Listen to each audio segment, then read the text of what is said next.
Complex बनाना किसकी property है? शाबाश, ट्रांजिशन एलिमेंट्स की। complex formation is the property of transition element. complex formation, जो complex होती हैं ये दो तरह के होते हैं. Number 1 complex cation and simple anion. Complex cation और सिंपल इनाइन ये कौन से हैं? एक इनकी ये टाइप है. जैसे फॉर एग्जांपल ले लेते हैं. सिंपल इनाइन मैंने बताना है तो यहां पे PT platinum chloro nitro NH3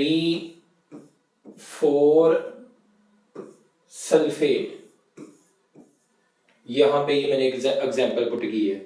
टेट्रामाइन chloro nitro platinum 4 sulphate, ये इसका आईपिक नेम है. ये लेक्चर के बाद आप लोगों को भी इसका आईपिक नेम लिखना आ जाएगा. आप भी इसका आईपिक नेम लिख सकते हैं इजीली. कि आईपिक नेम इसका कैसे लिखना है. आईपिक नेम लिखने के लिए आपको पहले ये पता होना चाहिए कि इसके कंपोनेंट कौन कौन से हैं.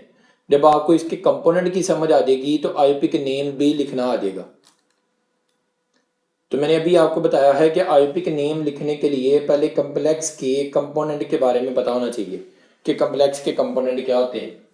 तो इसमें अगर देखा जाए तो ये आपके पास इनाइन है, ये देखिए सिंपल इनाइन है, और कॉम्प्लेक्स क्या है? कीटाइन है. सर हमें कैसे पता लगा कि ये कॉम्प्लेक्स कीटाइन है? जो स्क्वायर ब्रैकेट में होगा वो कॉम्प्लेक्स होगा, और जो ब्रैकेट के बाहर हो वो सिंपल होगा. सिंपल वो होगा जो ब्रैकेट के बाहर है, जो ब्रैकेट के अंदर स्क्वायर ब्रैकेट के अंदर है वो कॉम्प्लेक्स होगा. तो मैंने आपको भी बताया है कि कॉम्प्लेक्स कीटाइन और सिंपल इनाइन ये एक इसकी टाइप है. नेक्स्ट टाइप की तरफ मूव करना है. नंबर 2, इसकी उल्टा एग्जांपल लिख दें. उल्टा एग्जांपल क्या बन जाएगी?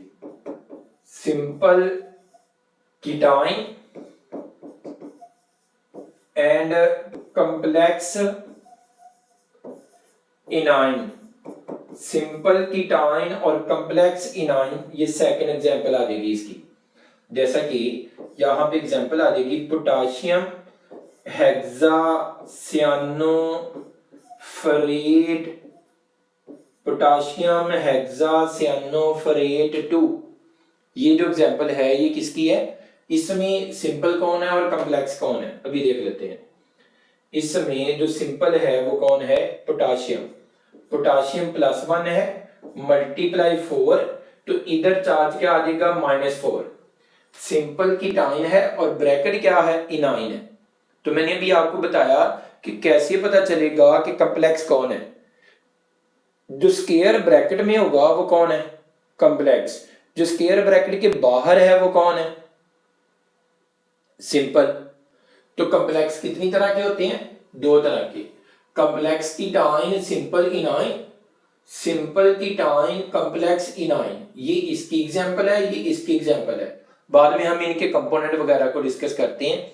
अभी यहां तक जो मैंने एग्जांपल बताई है इसमें कोई प्रॉब्लम है तो डिस्कस कर लें. कॉम्प्लेक्स की समझ नहीं आई तो सर कॉम्प्लेक्स के बारे में पता कैसे चलेगा? कॉम्प्लेक्स वो होगा जो आपके पास स्क्वायर ब्रैकेट में लिखा जा रहा है. अब हमने देखना है कि अक्सर से इसका क्वेश्चन नंबर 11 चैप्टर नंबर 6 का उठा के देखें तो वहां पे ब्रैकेट में काफी ज्यादा कंपाउंड दिए होंगे. जो ब्रैकेट में कंपाउंड दिए हुए हैं ये कॉम्प्लेक्स है. तो कॉम्प्लेक्स वो होगा जो स्क्वायर ब्रैकेट में लिखा जाए आसानी के लिए.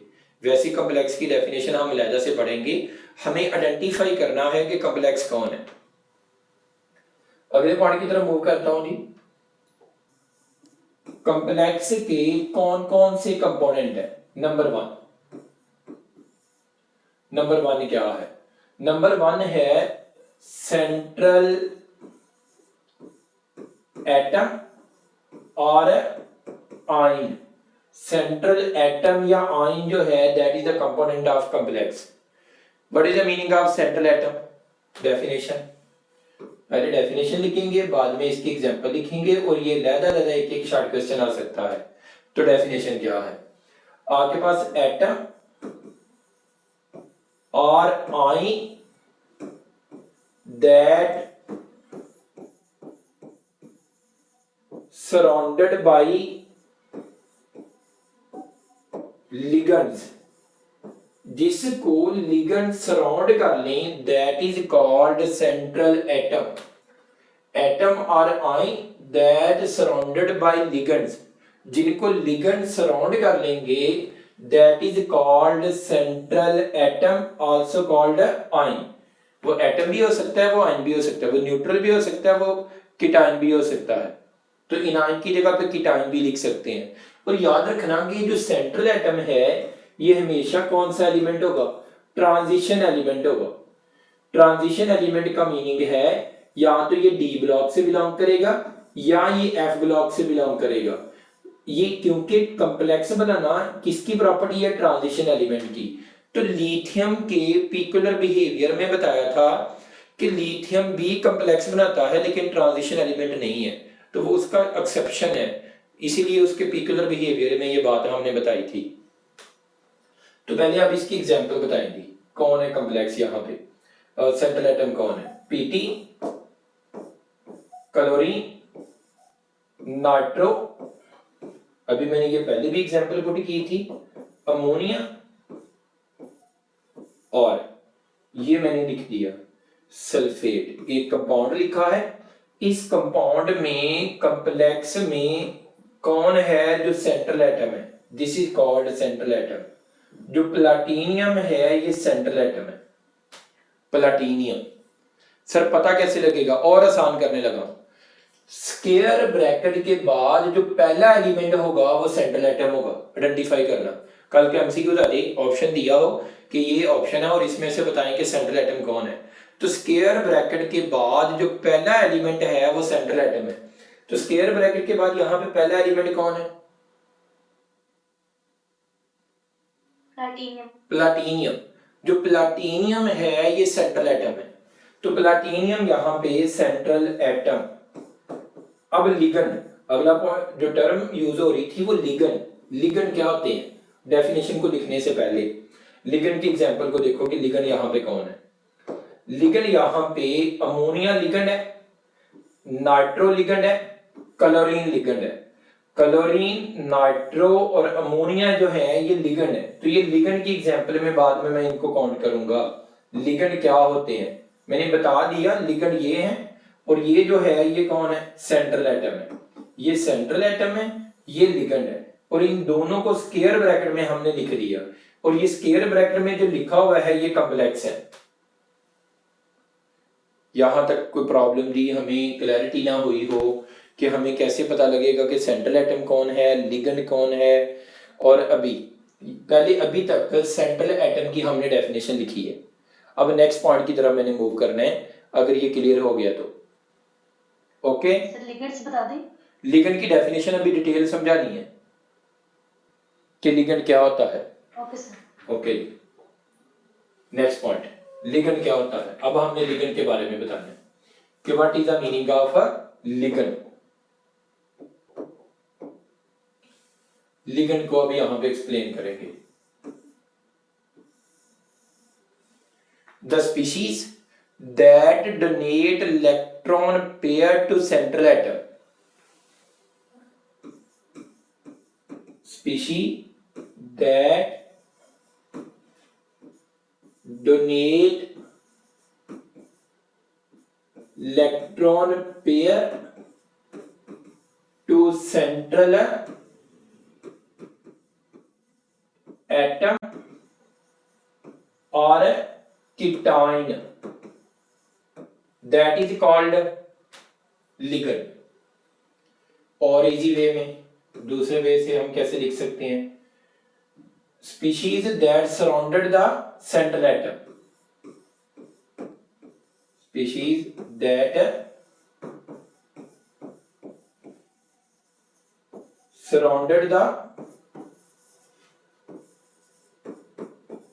Central atom. जो सेंट्रल एटम को सराउंड कर रहे हैं that is also called ligand. और आसान कर देता हूं, हमने ऑर्गेनिक केमिस्ट्री में जिसको न्यूक्लियोफाइल कहा था वो इनऑर्गेनिक केमिस्ट्री में उसको क्या कहना है, लिगेंड। जिसको हमने ऑर्गेनिक केमिस्ट्री में न्यूक्लियोफाइल कह रहे थे वो इनऑर्गेनिक केमिस्ट्री में उसके लिए जो टर्म यूज करेंगे दैट इज कॉल्ड लिगेंड। जैसे एग्जांपल, वाटर लिगेंड है, साइनाइड लिगेंड है, अमोनिया लिगेंड है। तो ऑर्गेनिक केमिस्ट्री में ये कौन थे, न्यूक्लियोफाइल। क्लोराइड लिगेंड है, नाइट्रो NO2-1 लिगेंड है, ऑक्सालेटो लिगेंड है, सल्फेटो SO4 लिगेंड है, नाइट्रेटो। ये क्यों हम ऐसे इस तरह टर्म यूज कर रहे हैं ये हमें बाद में बताता हूं कि ओ क्यों लगाना है। कार्बोनेटो, जैसे चॉकलेटो, याद आ जाएगा चॉकलेटो से ये भी याद आ जाएगा कि एंड पे नेगेटिव आ जाए तो ओ लगाना है। ये नाम लिखने के रूल मैंने अभी बताने हैं, अभी मैंने सिर्फ लिगेंड के बारे में बताया। Species that donate electron pair to central atom are cation that is called ligand. अब यहाँ पे अगर ये एग्जांपल कोड की हुई है तो मैं प्रीवियस एग्जांपल में जाने लगा हूं, ये देखिएगा जरा, फिर वापस इसी पे आ जाऊंगा अगर नहीं नोट किया तो। ये देखें, इसमें क्लोराइड, नाइट्रो, अमोनिया, ये कौन है, लिगेंड है। मैंने आपको बताया कि ये सेंट्रल एटम को जो सराउंड कर रहे हैं ये लिगेंड है। तो इसी को मैंने यहाँ पे भी यही एक्सप्लेन किया। देखो जरा, यहाँ पे मैंने क्या बताया, यहाँ पे भी मैंने यही बताया कि वो स्पीशीज जो सेंट्रल एटम को या कीटाइन को सराउंड करेगी दैट इज कॉल्ड लिगेंड। अगला क्वेश्चन कि सेंट्रल एटम कौन होगा, ट्रांजिशन एलिमेंट। जो ट्रांजिशन एलिमेंट है वो सेंट्रल एटम है और सेंट्रल एटम को जो सराउंड कर रहा है दैट इज कॉल्ड लिगेंड। अभी किसी बच्चे का क्वेश्चन है इसके ऊपर तो पूछ सकता है। No sir. नेक्स्ट, नबीहा बेटा, अलीजा बेटा और बल्कि ये आप लोग बताएंगे। अनमोल बेटा आप बताओगे। यहाँ पे ना नाम मुझे लगता है कि अल्फाबेट के लिहाज से रेंज होते हैं, इसलिए लीजा, अली, अनमोल ये सारे टॉप पे हैं तो ए वाले नंबर 1 पे हैं, जो ST वाले हैं वो सारे बॉटम पे चले गए हैं। नबीहा बताना जरा लिगेंड क्या होता है। Sir, the species that donate electron pair to central atom or cation is called ligands. हाँ जी, रजिस्टर सामने तो नहीं रखिया। नहीं सर। चले अगले पॉइंट पे चलते हैं जी। Okay, well done. Next point पे चलते हैं कि लिगेंड के बाद नेक्स्ट अगला टॉपिक कौन सा आ गया। हम ये छोटी छोटी डेफिनेशन है जो सीधी कर रहे हैं। पहला सेंट्रल एटम, दूसरा लिगेंड, तीसरा लिगेंड के बाद आ जाएगा coordination sphere.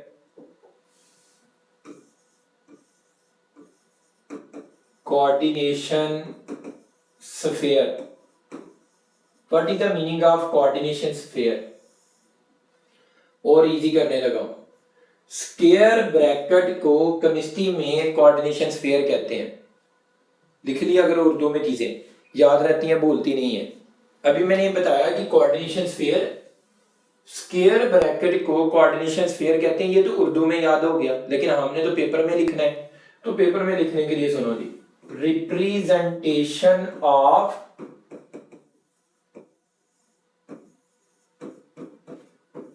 Central atom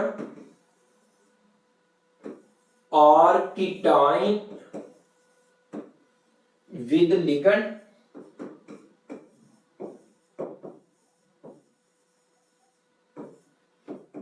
in square bracket, that is called coordination sphere.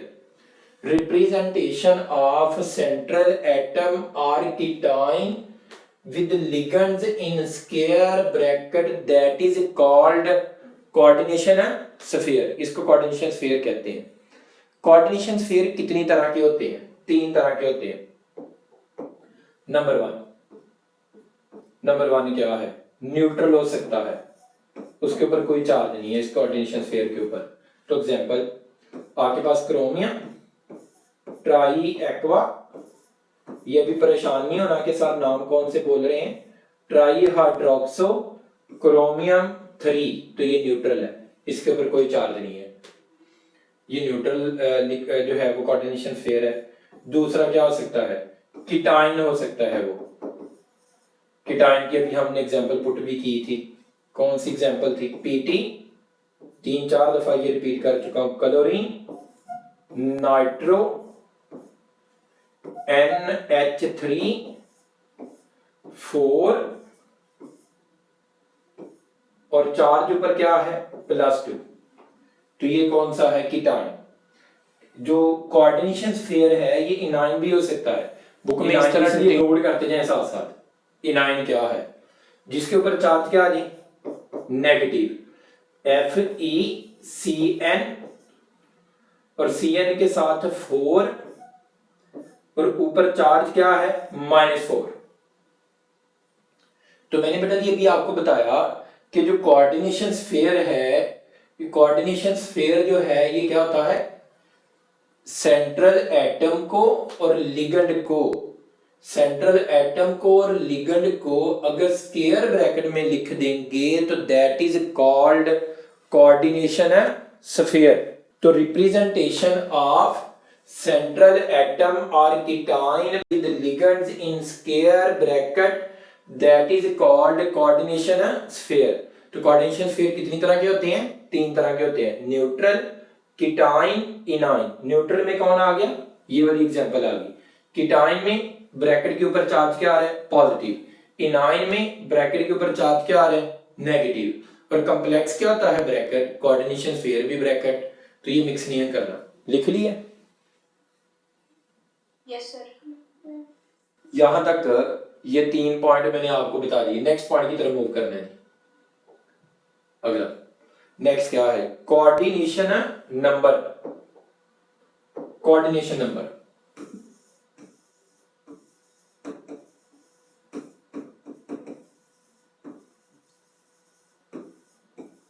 Coordination number, coordination number को मैं CN से रिप्रेजेंट करूंगा। आपने नहीं CN से रिप्रेजेंट करना पेपर में, मैंने यहां पे रिप्रेजेंट इसलिए किया है कि मैंने आपको कोई इसके लिहाज से डिफाइन भी करना है। What is the meaning of coordination number. Coordination number का मतलब है डेफिनेशन, फिर एग्जांपल, फिर एक्सरसाइज के MCQs भी हैं इसके ऊपर। Number of electron pair donate to central atom or cation। number of electron pair donate to central atom or cation, that is called coordination number।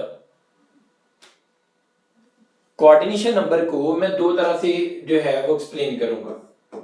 Coordination number equal to number of monodentate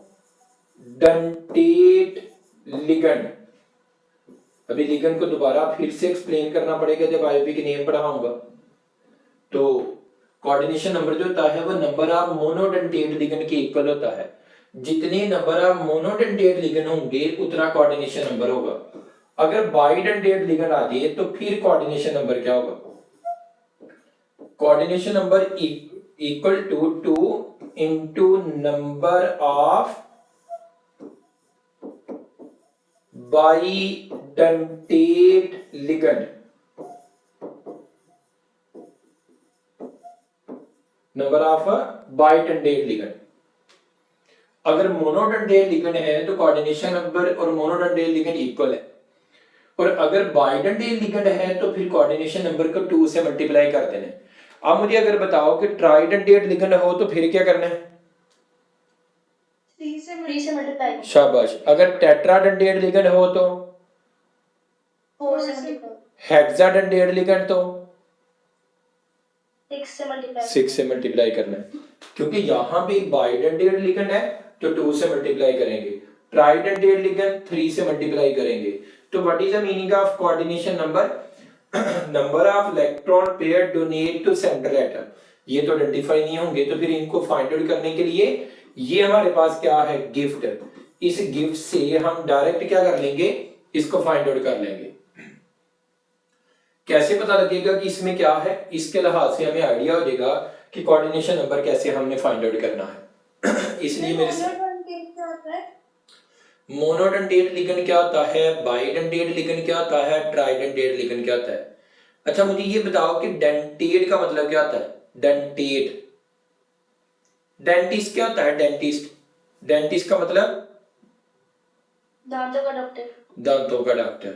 शाबाश, बड़ी अच्छी बात है। आपको पता है, नहीं तो समटाइम बच्चे कह देते हैं कि सर जो गाड़ियों के डेंट निकालता है उसको डेंटिस्ट कहते हैं। अब हमने आना है इसकी तरफ वापस। डेंटेट, डेंटेट वर्ड दांत निकाल लगाने से है। अगर वो 2 दांत लगा रहा है तो क्या है? बाइडेंटेट। अगर वो 1 दांत लगा रहा है तो कौन है? मोनोडेंटेट। अगर वो 3 दांत लगा रहा है, 3 दांत लगा रहा है तो वो कौन है? ट्राइडेंटेट। अगर वो 4 दांत लगा रहा है तो फिर वो कौन है? टेट्राडेंटेट। दांत लगाने का मतलब इलेक्ट्रॉन पेयर कितने डोनेट कर रहा है। जब वो इलेक्ट्रॉन पेयर सेंट्रल एटम को डोनेट करेगा तो असल में वो कोऑर्डिनेट कोवलेंट बॉन्ड बना रहा है, और इसी वजह से ट्रांजिशन एलिमेंट को कोऑर्डिनेट कॉम्प्लेक्स कंपाउंड भी कहते हैं। कोऑर्डिनेट चार्ज कितना है? +2। तो ये साइनाइड इसको क्या कर रहा है? इलेक्ट्रॉन पेयर क्या कर रहा है? डोनेट कर रहा है। अगर साइनाइड इसको इलेक्ट्रॉन पेयर डोनेट कर रहा है तो कितने साइनाइड हैं जो इसको इलेक्ट्रॉन पेयर डोनेट कर रहे हैं? 6। ये देखें, 6 साइनाइड इसको इलेक्ट्रॉन पेयर डोनेट कर रहे हैं, और इसको मैंने अब कंबाइन किया। देखिए जरा, इसके ऊपर चार्ज +2 था, हर साइनाइड के ऊपर चार्ज कितना था? -1। मुझे चार्ज की कैलकुलेशन करके ब्रैकेट के ऊपर चार्ज लिखना है। -1 -1 -1 -1 -6 +2, तो ब्रैकेट के ऊपर चार्ज क्या आ गया? -4। तो मैंने जब इसको क्लोज करके लिखा था तो यूं लिखा था, देखो जरा, FeCN6 -4 यूं लिख के दिया था मैंने आपको, देख लो जरा। और ये मैंने क्लोज फॉर्म लिखी है, ये मैंने उसकी ओपन फॉर्म लिखी है। इस ओपन फॉर्म में मुझे बताएं कि आयरन को कितने लिगेंड डोनेट कर रहे हैं। ये सारे के सारे मोनोडेंटेट हैं, कितने डोनेट कर रहे हैं बताना?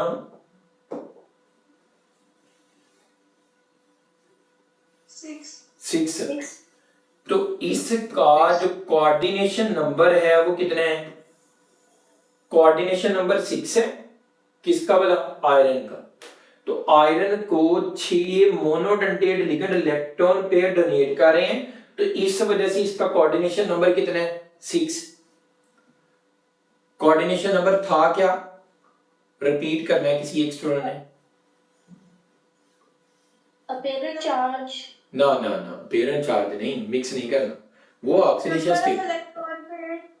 Number of electron pair donate to central atom. Number of electron pair donate to central atom, that is called coordination number।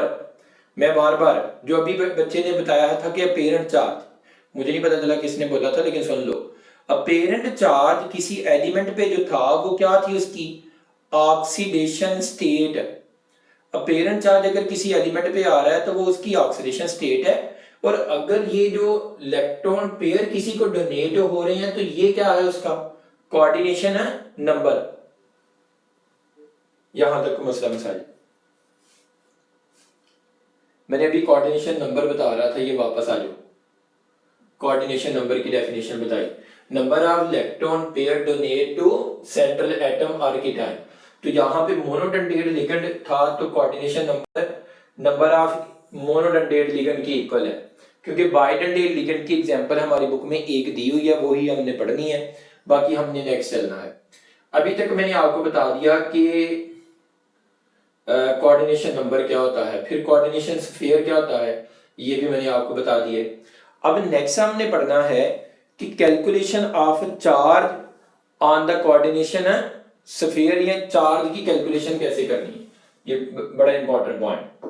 ये कल का लेक्चर आज के इस टॉपिक से समझ आना है, क्योंकि कल जब मैंने लेक्चर पढ़ा रहा ना तो वो आईपी के नेम के ऊपर होना है, जैसे मैंने भी कुछ नाम बोले थे, टेट्रामाइन क्लोरो नाइट्रो प्लाटिनियम 4 सल्फेट, फिर मैंने आपको नाम बताया पोटाशियम है हेक्सासियानोफरेट है 2, अभी तो यहाँ से अल्लाह हाफिज हो रहा है। फिर इसकी तरह मैंने आपको नाम बताया कि ट्राई एक्वा ट्राई हाइड्रोक्सोक्रोमियम 3, क्यों पहले पढ़ा नहीं, क्यों? क्योंकि आज हम पहले बेसिक पढ़ेंगे तो कल इस बेसिक को अप्लाई करेंगे। तो अभी बेसिक नेक्स्ट क्या है, चार्ज की कैलकुलेशन। तो कैलकुलेशन ऑफ अ चार्ज,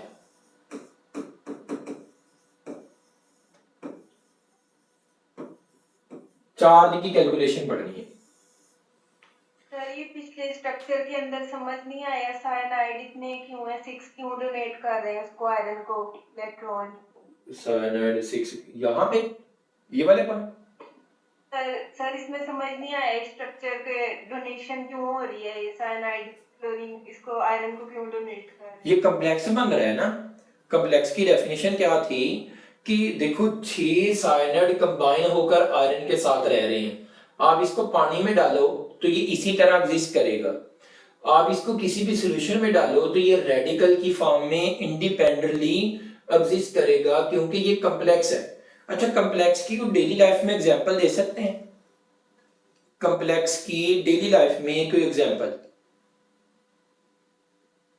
कहीं पे पहले बायो में कोई पढ़ा होगा कॉम्प्लेक्स? मैं हिंट जरूर दूंगा आपने, बल्कि मैं ब्लड में एग्जांपल दे देता हूं। इंसान का जो ब्लड है वो रेड होता है, और रेड ब्लड होने के पीछे कॉम्प्लेक्स का रोल है।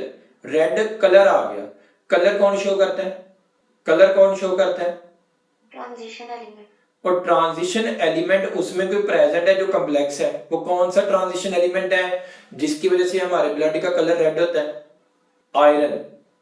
आयरन की वजह से हमारे ब्लड का जो कलर है वो रेड होता है, और आयरन जो है वो आपके पास कॉम्प्लेक्स बनाता है हीमोग्लोबिन में। तो हमारी डेली लाइफ में जो एग्जांपल है वो हीमोग्लोबिन जो है वो कॉम्प्लेक्स है। इसी तरह क्लोरोफिल, क्लोरोफिल भी कॉम्प्लेक्स है, लेकिन वो ट्रांजिशन एलिमेंट नहीं है उसमें, लेकिन वो फिर भी कॉम्प्लेक्स है। कॉम्प्लेक्स का मतलब अब थोड़ा सा आइडिया हो गया कि जो ब्रैकेट बना रहा है, जो कॉम्प्लेक्स स्ट्रक्चर बना रहा है, वो ट्रांजिशन एलिमेंट ही बना सकता है। वो क्यों बनाता है? अभी स्टूडेंट का क्वेश्चन था कि सर आयरन ये इलेक्ट्रॉन पेयर क्यों एक्सेप्ट कर रहा है, ट्रांजिशन एलिमेंट क्यों ऐसा काम करते हैं? Reason, involvement of d orbital. D orbital की इन्वॉल्वमेंट की वजह से ट्रांजिशन एलिमेंट जो है ये कॉम्प्लेक्स बनाते हैं। अभी अगले पॉइंट की तरफ मूव करते हैं। अभी मैंने आपको बताया था कि कैलकुलेशन ऑफ चार्ज, चार्ज को कैसे कैलकुलेट करना है, बड़ा इंपॉर्टेंट, ध्यान से समझ के एक्टिव हो जाए। अगर लेटे हुए हैं तो बैठ जाए, क्योंकि ये उठ के बैठ के चाय का कप साथ रख के ये पॉइंट समझने वाला है, क्योंकि चार्ज कैलकुलेशन समझ आनी है तो आगे समझ आना है। देखो जरा, मुझे एक एग्जांपल दे दी, PT Cl NO2 NH3 4 sulphate. मुझे बेटा जी यहां पे बताना है, क्वेश्चन क्या है, बताना ये है कि मुझे आप ये बताओगे कि प्लाटिनियम पे कितना चार्ज है। प्लाटिनियम पे मुझे चार्ज कैलकुलेट करके देना है, एक्स की वैल्यू फाइंड आउट करनी है कि एक्स बताएं यहां पे क्या है। मीनिंग प्लाटिनियम पे चार्ज कितना है। कल जब हम ऑक्सीडेशन स्टेट में आपको पढ़ाने लगा था तो ऑक्सीडेशन स्टेट पढ़ाते हुए मैंने आपको 2 रूल लिखाए थे, बोल दिए थे, लिखे नहीं थे, याद करें। फर्स्ट ईयर के रूल का रेफरेंस दिया था, वो जरा रिपीट कर दिएगा। Yes algebraic sum of oxidation state of all the neutral elements equals to 0 और algebraic sum of ionic species equals to apparent charge। शाबाश, बिल्कुल यही थे वेल्डन। तो वही रूल अब यहाँ पे अप्लाई होने लगे हैं। ये स्पीशीज कौन सी है? न्यूट्रल। अगर ये न्यूट्रल स्पीशीज है तो इसके ऊपर देखें, सल्फेट के ऊपर चार्ज कितना है? -2। सर आपको कैसे पता है कि सल्फेट के ऊपर चार्ज -2 है? याद रखना है, सल्फेट के ऊपर हमेशा चार्ज -2। अगर सल्फेट के ऊपर चार्ज -2 है तो ब्रैकेट के ऊपर चार्ज क्या होगा? +2। सल्फेट के ऊपर चार्ज -2, ब्रैकेट के ऊपर चार्ज +2। अब मुझे फाइंड आउट किसका चार्ज करना है? X। क्लोराइड -1, नाइट्रो -1, ये न्यूट्रल है, अमोनिया न्यूट्रल है, अमोनिया के ऊपर 0। X मुझे फाइंड आउट करना है। प्लस क्लोराइड कितना है? -1, प्लस नाइट्रो कितना है? -1, प्लस अमोनिया कितना है? 0। मल्टीप्लाई 4 से क्यों किया? क्योंकि 4 लिगेंड है। अपेरेंट चार्ज, पेरेंट चार्ज कितना है? +2। देखो जरा दोबारा, x प्लस, क्योंकि अलजेब्रिक सम कर रहे हैं, algebraic sum of all the species of ionic species जो है वो equal to parent charge. Parent charge कितना है? +2। तो इधर मुझे अब इसको x को फाइंड आउट करना है। यहां से x -1 कितना हो गया? -2। 4 × 0 0, तो आपके पास +2। तो x किसके इक्वल आ गया? +4 के इक्वल आ गया। मैंने प्लाटीनियम के ऊपर चार्ज बता दिया कि कितना है। प्लाटीनियम के ऊपर चार्ज मैंने कैसे कैलकुलेट किया? चार्ज कैलकुलेशन हमें आनी चाहिए, किसी के ऊपर भी आ सकती है। यहां पे कोई मसला मसाइल? NO2 का हमेशा -1। हाँ जी, नाइट्रो आ गया ना, तो नाइट्रो का हमेशा -1। और नेक्स्ट एग्जांपल पुट करो। सर सल्फेट का इसमें कोई काम नहीं है। सल्फेट तो ब्रैकेट से बाहर चला गया। हमारा टारगेट कॉम्प्लेक्स है या सिंपल है? कॉम्प्लेक्स, कॉम्प्लेक्स हमारा टारगेट है। हमने कॉम्प्लेक्स को देखना है, ब्रैकेट से बाहर वाले को नहीं देखना। हाँ, ब्रैकेट के बाहर वाला मुझे हेल्प कर गया क्या? कि अगर सल्फेट के ऊपर चार्ज -2 है तो ब्रैकेट के ऊपर चार्ज +2। जैसे फॉर एग्जांपल से समझाता हूं, जैसे वाटर है, ये वाटर आ गया, मुझे ये बताना है कि वाटर के ऊपर ऑक्सीजन के ऊपर चार्ज कितना है? -2। अगर ऑक्सीजन के ऊपर चार्ज -2 है तो हाइड्रोजन के ऊपर चार्ज बताएं। +1 × 2 +2 -2, अलजेब्रिक सम बताओ जरा। 0। चलिए और एग्जांपल से समझा देता हूं। सोडियम क्लोराइड, क्लोरीन के ऊपर चार्ज -1, तो सोडियम के ऊपर चार्ज +1, अलजेब्रिक सम 0। अलजेब्रिक सम 0 रहना चाहिए। इधर देखो, -2 +2, तो अलजेब्रिक सम 0। तो मैंने ये चार्ज कैलकुलेट कर लिया। अगली एग्जांपल पुट करूंगा और आप मुझे सॉल्व करके देंगे। यहां पे देखना है, नेक्स्ट एग्जांपल ये है कि हमें बताना है पोटाशियम K4 FeCN6 ये दे दिया, और इसमें मुझे चार्ज पूछा है किसका? आयरन का। आयरन के ऊपर चार्ज बताएं कितना है?